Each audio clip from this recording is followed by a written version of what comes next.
I would truly like for you all to pause the video and take time out to read the disclaimer for this upcoming video. Thank you all so much. So yeah, I hope everyone is doing well on today, tonight, wherever you may be, or whatever. So today we're going to be reacting to part 3 of Who the F Did I Marry? So without further ado, let's jump right into it, you guys. Get everything set up, and let's get it. Alright, part 3. Who the fuck did I marry? So, this is when he showed me a letter from Chase with the Chase logo at the top. Okay. Stating that he had been approved for a mortgage for a $750,000 mortgage, or a $750,000 house.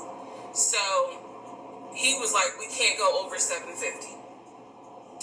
And I said, I remember asking him, can you afford the mortgage on a $750,000 house? Because I know I can. This is when he explains to me, I told you how I played arena football. I invested my money really well. So he said, I have money that will help pay for the mortgage. He was like, we're good. Like, I'm financially, I am okay. Okay. He was like, that's why I'm able to get approved for a $750,000 mortgage. So he told me that his money was in different savings accounts. He said he had an account with Chase Bank. She didn't see he had an account with U.S. Bank, and he had an offshore account. This is what he told me. Offshore. The offshore account, I was like, why? And he explained something about, the U.S. the U.S. imposes taxes on money when you have a certain amount in U.S. banks. He was like, so everybody knows that it's smart to have some money in an offshore account. Y'all, look, I live paycheck to paycheck. I was like, okay, that's whatever. I said, so you have the money to pay for a home. I'm also holding in my hand a letter from Chase saying that he was approved for $750,000. So I went off of what I saw. I get it. So we contacted a realtor. I won't say his name, but man, if he ever sees this TikTok, I owe this man such an apology. But we contacted a realtor who was based in Cobb County, because I was very adamant I wanted to move back to Marietta, Smyrna area in Cobb County, Georgia. He was fine with that. His whole attitude was, you're going to be my wife, happy life. So we met a realtor. Okay, so they're talking about marriage and stuff. So we know, like the other two parts, they were both talking about the fact they both wanted marriage and stuff. But I find it kind of crazy how didn't they like literally just meet each other? But to each his own. Like, I feel like that's like way too soon to like determine these things, because that's like a very serious matter. Like, you don't just jump into a marriage unless you truly know that, hey, this is my person. Like, you don't just jump right in. But I would find houses that I wanted to tour. Keep in mind that this was COVID. So at the time, we could not tour a home. It would have to be a virtual tour. So this particular realtor, we found a house in Douglasville, Georgia. Not Cobb County, nice but nevertheless, it's in Douglasville. Very nice. I was fine with Douglasville.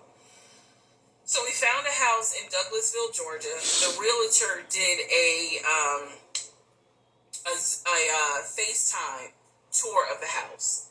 The house was really a nice home. Very nice. 5 bedrooms, 4 baths. So we did a FaceTime tour of the home. And the home was listed, I believe, roughly 400 and something. And let me guess, y'all, he had some kind of excuse for something. Because folks love making excuses when they're not able to really do something. But we gonna see. 1,000. I really like the house. I could see myself living there. I could see us living there. I could see us with the kid there. This is now April. Just for timeline purposes, this is April. So he really liked the house. He was like, you know what, we'll put an offer in on the house. He was like, if you like it, because again, it was. She just said they in April right now, yeah. Then they like just meet in March. See, that's what I'm saying. Like, this is way too fast. Like, y'all talking about buying houses and stuff together. Like, all the red flags are already there, sis. Like, they're there, but COVID, we weren't going to be able to see the house in person because the family still lived there. So he said, I'll put an offer in. We'll see if it's accepted. I said, okay. So he puts an offer in. He's telling me he put an offer in. I need to clarify some things he told me and the things that I actually saw. okay. So for this house in Douglasville, he told me he was putting an offer in. Told you. The realtor would call me because one thing that the realtor told us, he was like, if the woman likes the house, typically the house is going to get bought.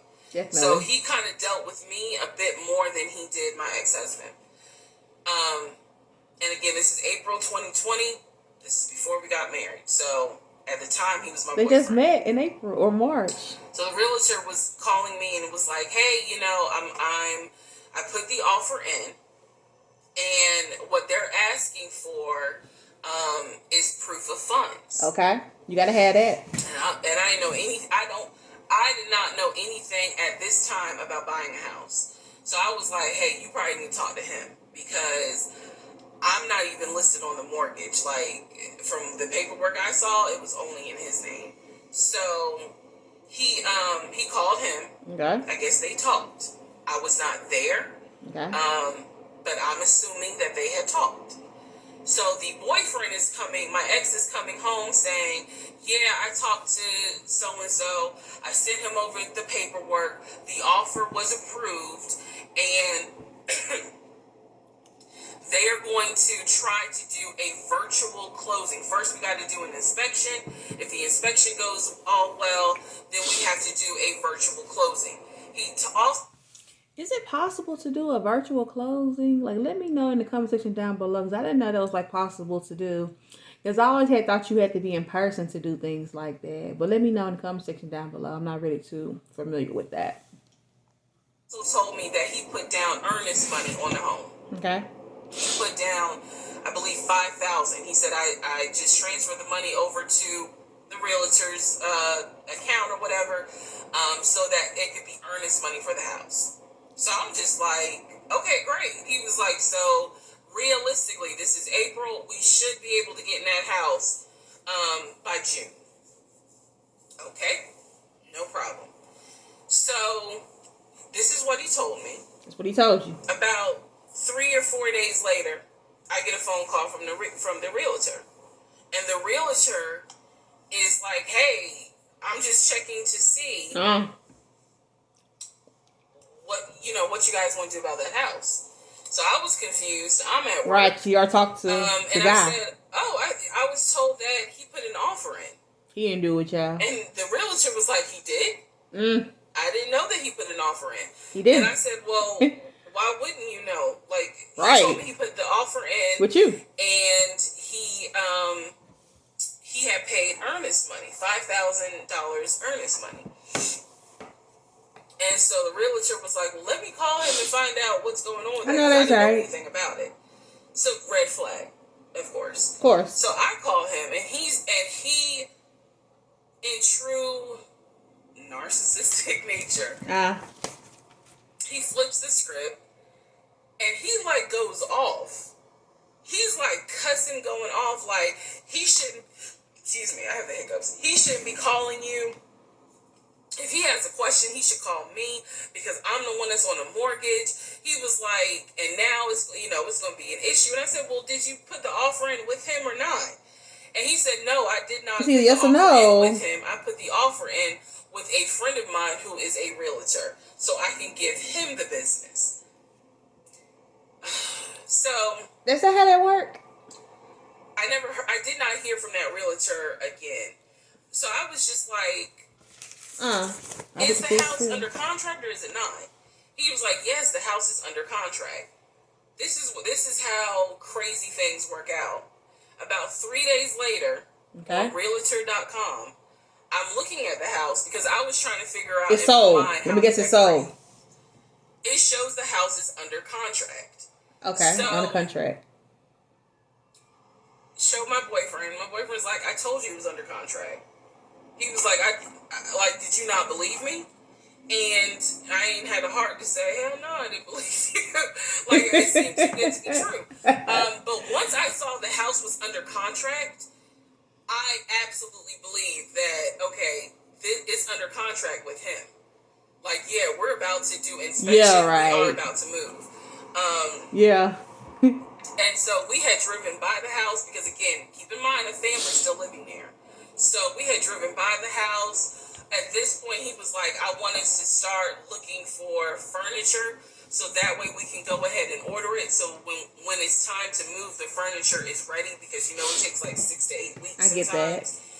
For furniture to be delivered if they don't have it in stock. Got a plan already. He was very methodical and planning and saying this is what we need to do. So we started going to Home Depot, Lowe's, because we had a printout of what the sellers were going to take. They were going to take the appliances. He had a printout. Let me be clear. He had a printout. So it said on there that they were going to take the appliances. So we needed to get a new stove, new refrigerator, new microwave, all that stuff. So we went to Home Depot and Lowe's, and I went ham. I feel you. I chose all these new appliances. I feel you. And okay, here's where we get into the shopping. Alrighty. So that wraps up part 3 of Who the F Did I Marry, y'all. We're going to do part 4. Hold on. We're going to do part 4 in the next video. Y'all stay tuned for that. And I'll catch you all in the next video. Take care.